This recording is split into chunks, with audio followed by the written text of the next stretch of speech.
Under her gorgeous wedding dress she wore a pair of flat shoes, because she hoped the bodyguard would help her run away from the wedding tomorrow. She kissed the bodyguard first, and asked him whether he would come to take her away tomorrow. The bodyguard did not know how to answer. Suddenly the stepmother and stepsister walked in. They asked the woman why it was taking so long to try on the wedding dress. The woman said the dress was beautiful, so she wanted to try it on longer. In fact, this was the only time she could wear the wedding dress and stand next to the bodyguard, as if the two of them were holding a wedding. Before leaving, the stepmother warned the bodyguard to stay away from the woman. Little did anyone know the bodyguard's true identity was a gang boss. He willingly stayed by the woman's side as her bodyguard. 3 years earlier he had been shot in the waist during an enemy attack. A passing woman saw him bleeding heavily, pulled off her hair tie, and wrapped it around his wound. In that moment the man fell completely in love with the woman. When the woman left she gave the man a piece of candy, telling him to eat it when in pain to distract himself. 3 years later the woman was recruiting a personal bodyguard. When she looked up she recognized the man applying. In the end the man stayed. Not long after, the woman was kidnapped by the man's enemies. When he learned the news, the man went to rescue her alone. With only an umbrella he defeated all the enemies. He jumped on a motorcycle and sped away with the woman. Back home, the stepmother slapped the man hard.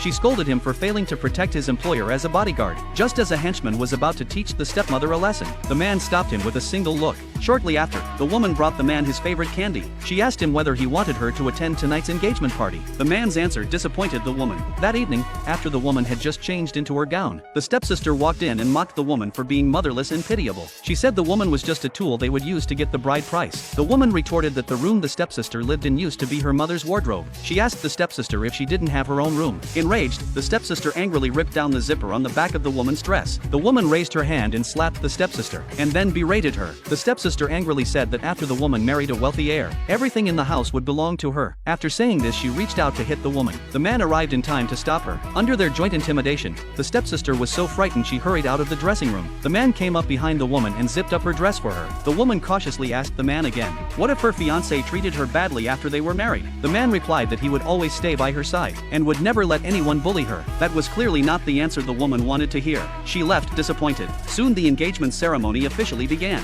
The woman asked the bodyguard to sign the marriage document on her behalf. This immediately drew the fiancé's family's displeasure. The woman had to brush it off as a joke to ease the awkwardness. She then signed the marriage document herself, but thinking about how unmoved the bodyguard had been earlier made her furious. She threw the signed document at the bodyguard. On the way back she continued to provoke him. The bodyguard looked at the woman with extraordinary affection, but at the crucial moment he again restrained any intimacy. The next day was the woman's wedding day. The fiancé arrived early to pick her up for the ceremony. Upstairs the woman was still hoping the bodyguard would come to take her away. Only after hearing from the butler that the bodyguard had taken the day off did the woman get up to change into her wedding dress.